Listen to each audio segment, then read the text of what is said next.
Le Sénégal a été un avant-coureur par rapport à d'autres pays par l'organisation de ces prospectives.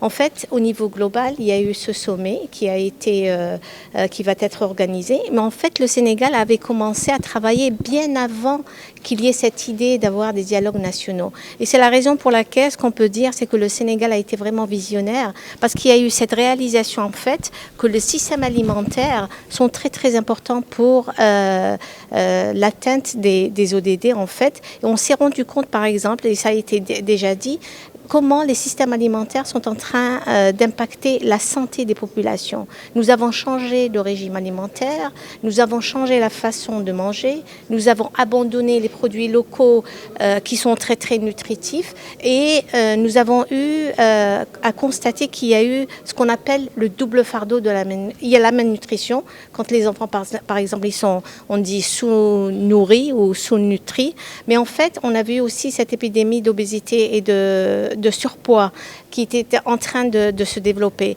Et c'est la raison pour laquelle ces prospectives alimentaires ont été une plateforme pour faire ces réflexions. Et ce qui est très très intéressant par rapport à ces prospectives, c'est le fait que ça a été abordé de façon, entre parenthèses, scientifique. On a été voir les scientifiques, il y a eu un comité qui a travaillé sur ça, mais en fait les recommandations qui vont être émises sont émises à partir de travaux qui ont duré plus d'une année. Ça c'est extraordinaire. Je ne pense pas qu'il y a eu d'autres pays qui a fait ça. La raison pour laquelle moi je dis le Sénégal va briller dans ces réunions. Le Sénégal est parmi quelques pays qui ont été invités à ce pré-forum qui aura lieu à Rome et enfin à New York durant l'Assemblée générale.